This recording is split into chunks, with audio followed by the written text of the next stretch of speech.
Ladies and gentlemen, good evening. Welcome to Gachie Skyman TV, the tallest man in Black Africa. All indications show that God will destroy the government.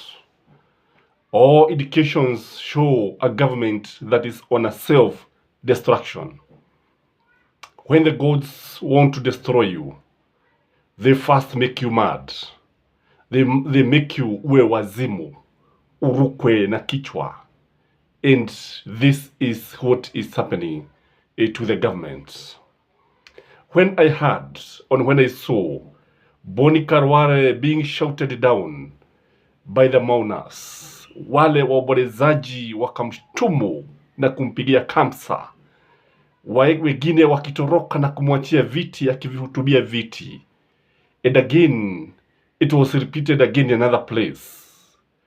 And again in the Rift Valley, the heartland of power, where the president comes from, where Alfred Keter, the former Nandi Hills Mp, who has become very, very, very popular in the Rift Valley, when he was addressing a huge gathering, and the people from the Rift Valley cheered and they stood in support of what he was saying. In fact, this one happened in presence of elected leaders. And this one tells me that Kenya Kwanza is in great panic. This one tells you kwamba mambo si mazuri. Inatuambia kwamba siku za mwisho zimekaribia. I'm wondering how William Samoei Ruto is going to survive for 5 years. Kwa sababu the anger that is with the nation is on another level. When Rigathi Gachagua came from Colombia and landed to the country, the first thing he did is to try to cool down the tempers. Kwa sababu tunaona ya kwamba alijaribu kuwakashifu wale viongozi wa serikali, hususan kiongozi au waziri wa biashara na vile vile uwekezaji, na pia kumkashifu David D. Although he did not mention their names, indeed he was referring to them.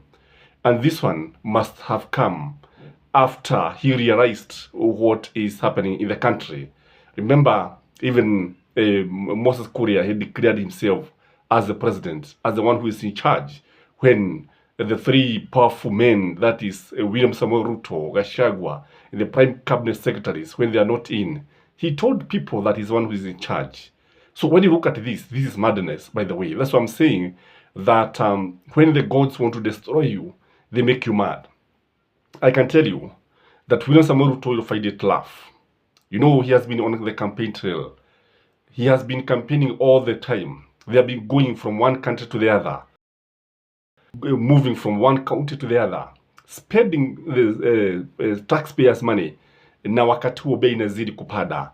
Na sasa mambo yamechemka, kumechemka jameni, moto umewaka, moto wa ari umewaka. Na hii ni kwa sababu ya kile kilio cha haki ambacho tunaona Wakenya wakilia. Wanataka haki yao, wanataka haki ya kununua vitu kwa bei ambayo inafaa. It is very clear that the price of crude oil has fallen down per barrel. It is selling at $86. And it was selling from, I think previously, it was selling per barrel, it was being sold at 111. And when it was being sold at 111, the price of fuel in Kenya was 159. So how do you explain to Kenyans that the price has fallen?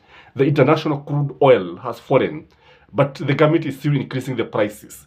Watu wamejua ya kwamba ni kudanganywa, wanadanganywa kwamba bei ya mafuta imepanda kote ulimwenguni. Si kweli. That is the truth of the matter. Ukweli ni kwamba the government to government oil deal was a misconception. It was something that did not meet the expectations. It is because William Samoei Ruto was advised by clueless people, and he took it like it was the gospel truth. Na akajitokeze na akaanza kuzungumza, akaambia watu ukweli, ni vile ambavyo dola itashuka, dola Kimarekani itashuka kwa sababu watu watakuwa kununua mafuta kwa shilingi ya Kenya. Lakini sasa watu wameona ya kwamba ni uongo tu, ni kwamba serikali yake ni serikali ambayo inapeleka watu kwenye maji ambayo mwisho wake hakuna mtu ambaye anajua. You know, people will always remain quiet. People will always give you time. Lakini if you want to know the truth, ask Uhuru Muigai Kenyatta. When people realized that Uhuru Muigai Kenyatta was not meeting the expectations. It's not that it was bad, but there are some expectations, if you ask me, that he was not meeting, and it was not his wish. It was because of so many things, including the COVID. It was a global issue, including so many other things that were happening and affected the economy of this country, and people became impatient, and that is how wale watu wa UDA wakaja na wakajaribu wakaanza kumshtumu.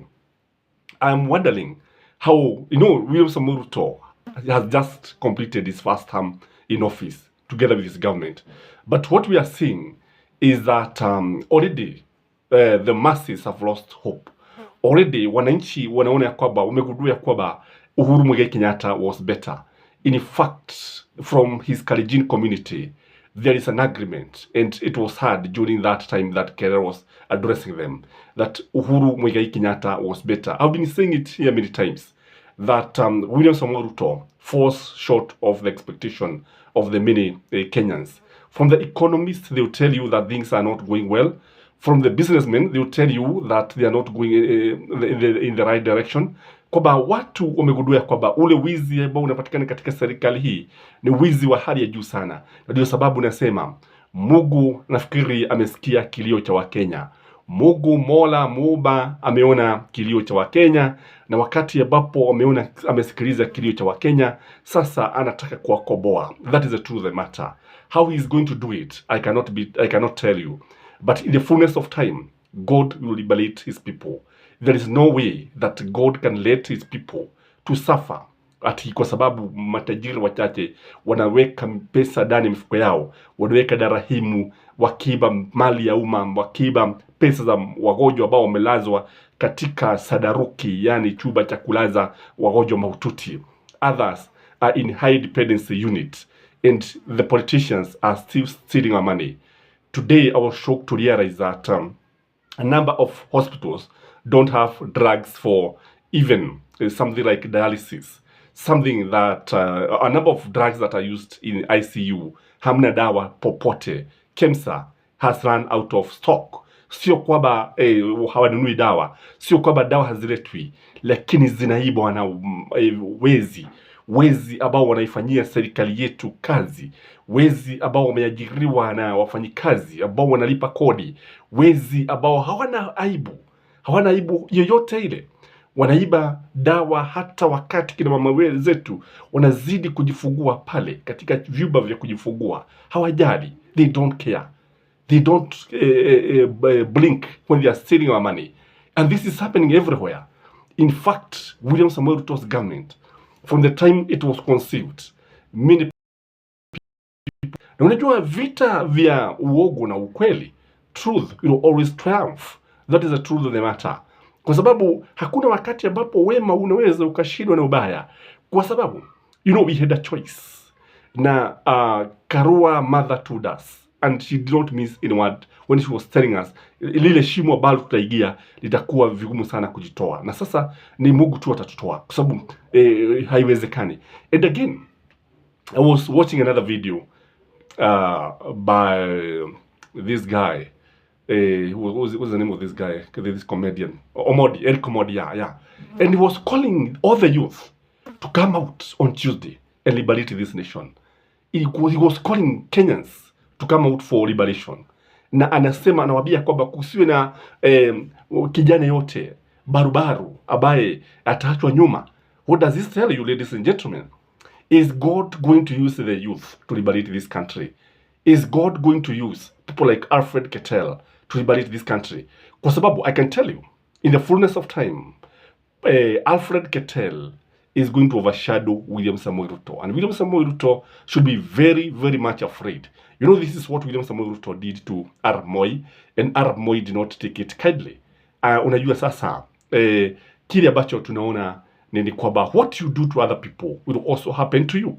That's the message that is coming out very clearly, because William Samoei Ruto did the same thing to Uhuru Muigai Kenyatta, and the same thing is coming out very, very fast to him, and it is happening very fast. Something, in fact, who would have thought that just 1 year down the line, that what befell Uhuru Muigai Kenyatta was also going to befall to William Samoei Ruto. And again, when you look at the government is not delivering anything. I don't know why the government is not delivering anything. I can't tell. Lakini kulingana na maoni yangu vile ambavyo naona, Mungu hataachilia taifa lisabaratike. Hakuna wakati Mungu amewahi kuachilia watu wake. God will never leave his people. They may suffer for a while, but in the fullness of time, he is going to liberate them. And the time for liberation has come. All the signs are very clear. When you see the people from the Rift Valley starting to complain about the president, starting to complain about the government, and they know very well, majority of people who are in William Samoei Ruto's government, the CS, the principal secretaries, majority of them comes from the Rift Valley. They are Kalenjins. Na sasa wao ndio wamekuja sasa katika mstari wa mbele. And I know when the Kikuyus join the fray, and your guess will be as good as mine, because unajua sasa Wakikuyu vile wanafanya, kwanza wanatazama, wanasikiliza, but when they choose to do it, nothing will stop them from achieving what they want. I don't know what will happen to this country. All we are praying for is peace to prevail all the time, because without peace, we don't have any nation. But I can tell you, God will finally liberate our country. Watch this peace. Adios.